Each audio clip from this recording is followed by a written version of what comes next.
Hello friends, this is Sabila. Welcome to my YouTube channel. இன்னைக்கு நம்ம ரொம்ப delicious-ஆன custard sharbat எப்படி செய்யலாம்னு பார்க்கலாம். So ரெசிபி பார்க்கிறதுக்கு முன்னாடி வீடியோ லைக் பண்ணிக்கோங்க, சேனல் சப்ஸ்கிரைப் பண்ணிக்கோங்க. So வாங்க இப்போ ஸ்டார்ட் பண்ணலாம். இந்த custard sharbat செய்யிறதுக்கு ஒரு 4 ஸ்டெப்ஸ் ப்ரியாரா செய்யணும். அது என்னன்னு பார்த்திரலாம். ஃபர்ஸ்ட் ஸ்டெப் வந்து ஜெல்லி ரெடி பண்ணனும். நீங்க ஜெல்லி வந்து உங்க ஃப்ளேவருக்கு ஏத்த மாதிரி நீங்க எடுத்துக்கலாம். நான் இன்னைக்கு ஸ்ட்ராபெரி ஜெல்லி எடுத்துர்க்கேன். இந்த பேக்ல இருக்கிற இன்ஸ்ட்ரக்ஷன் என்ன இருக்கோ அதுக்கு ஏத்த மாதிரி நீங்க ரெடி பண்ணிக்கோங்க. இந்த பேக் வந்து 90 கிராம். சோ 450 வந்து ஹாட் வாட்டர் போட சொல்லிருக்காங்க. சோ அதுக்கு ஏத்த மாதிரி நம்ம போட்டுறலாம். இதுக்குள்ள ஒரு சின்ன கவர் இருக்கு. அதுவும் கட் பண்ணி நம்ம இதல சேர்த்துறலாம். இது ஃபுல்லா நல்லா mix பண்ணிட்டு 450 ml hot water நம்ம சேர்த்துறலாம்.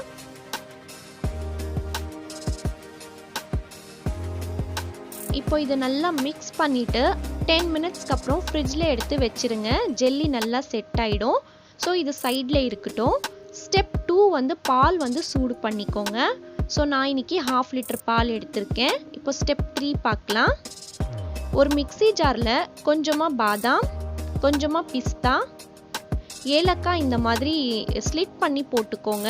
நல்லா பவுடர் மாதிரி பண்ணி நான் எடுத்துட்டு வந்து காமிக்கிறேன். சோ பாருங்க, இந்த மாதிரி ஃபைன் பவுடரா நீங்க ரெடி பண்ணிக்கோங்க. சோ இது இருக்கட்டும். நம்ம ஸ்டெப் 4 பார்த்திரலாம். ஒரு பவுல் எடுத்துக்கோங்க. அதுல ஒரு ஸ்பூன் சப்ஜா சீட் சேர்த்து கொஞ்சமா தண்ணி போட்டு ஊற வெச்சிருங்க. சோ எல்லா ஸ்டெப்பும் முடிஞ்சிருச்சு. இப்போ நம்ம வந்து பால் வந்து நல்லா பாயில் ஆயிடுச்சு பாத்துறலாம். பாருங்க, இப்போ 2 ஸ்பூன் வந்து சுகர் சேர்த்துக்கிறேன். நீங்க உங்களுக்கு டேஸ்ட்க்கு ஏத்த மாதிரி நீங்க சேர்த்துக்கோங்க. நல்லா mix பண்ணிக்கலாம். இப்போ நம்ம பவுடர் செஞ்சோம் இல்லீங்களா, பிஸ்தா, பாதாம், ஏலக்காய் போட்டு. சோ அந்த பவுடர் சேர்த்துறலாம். சேர்த்துட்டு ஒரு 2 மினிட்ஸ் mix பண்ணிக்கோங்க.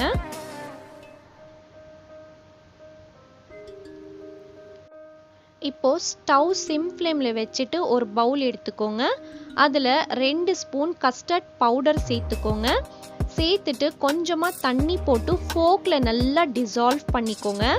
டைரக்ட்டா நீங்க பவுடர் போட்டுட்டீங்கன்னா உங்களுக்கு கட்டி கட்டியா ஆயிடும். இந்த ஸ்டெப் ரொம்ப இம்பார்ட்டன்ட். இந்த மாதிரி டிசால்வ் பண்ணி நீங்க அந்த மில்க்ல சேர்த்துருங்க.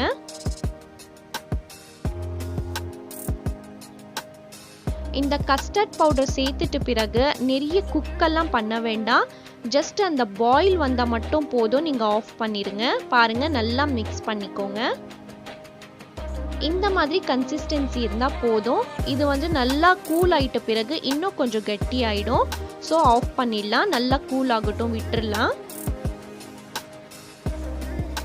சோ இப்போ 45 மினிட்ஸ்க்கு அப்புறம் ஜெல்லி வந்து நல்லா உங்களுக்கு செட் ஆயிட்டு இருக்கு. சோ இப்போ நம்ம கியூப்ஸ் போட்டுக்கலாம். நீங்க ஸ்ட்ராபெரி ஃப்ளேவர் தான் எடுக்கணும்னு இல்ல, நீங்க ஏதாவது வேற ஃப்ளேவர் கூட நீங்க எடுத்துக்கலாம். சோ பாருங்க, சூப்பரா செட் ஆயிட்டு இருக்கு. சோ இப்போ பாருங்க, கஸ்டர்ட் மில்க் வந்து நான் 1/2 an hour ஃப்ரிட்ஜ்ல வெச்சு நான் எடுத்துர்க்கேன். நல்லா திக் ஆயிடுச்சு. ஃபுல்லா கூலா இருக்கு இது. இப்போ நம்ம இந்த கஸ்டர்ட் மில்க் வந்து ஒரு பவுல்ல ட்ரான்ஸ்ஃபர் பண்ணிக்கலாம்.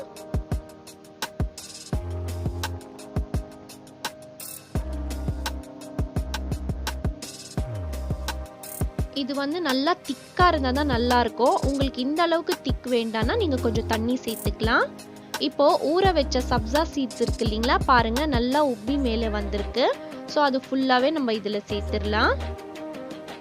லாஸ்ட்ல ரெடி பண்ண ஜெல்லி வந்து சேர்த்துறலாம். சேர்த்துட்டு நல்லா mix பண்ணிக்கோங்க. ரொம்ப டிஃப்ரெண்டா இருந்தது. ரொம்ப டேஸ்டியா இருந்தது. கண்டிப்பா நீங்க இதே மாதிரி மெத்தட்ல ட்ரை பண்ணி எனக்கு மறக்காம கமெண்ட்ல சொல்லுங்க.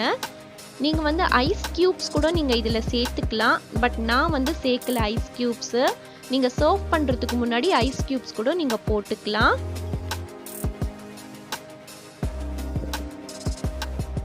சோ நம்ம இப்போ வந்து கிளாஸ்ல சர்வ் பண்ணிக்கலாம். இந்த கஸ்டர்ட் மில்க் ஷர்பத் வந்து ரொம்ப டிஃப்ரெண்ட், ரொம்ப டேஸ்டியா இருந்தது. கண்டிப்பா எல்லாரும் ட்ரை பண்ணி எனக்கு மறக்காம கமெண்ட்ல சொல்லுங்க. இது வரைக்கும் சேனல் நீங்கள் சப்ஸ்கிரைப் பண்ணலைன்னா ப்ளீஸ் சப்ஸ்கிரைப் பண்ணிவிட்டு சப்போர்ட் பண்ணிக்கோங்க. இந்த வீடியோ கண்டிப்பாக உங்களுக்கு ஹெல்ப்ஃபுல்லாக இருந்திருக்கும்னு நினைக்கிறேன். நான் அடுத்த வீடியோவில் பார்க்குறேன். அது வரைக்கும் stay positive, be positive and think positive. Thank you so much. Thanks for வாட்சிங்.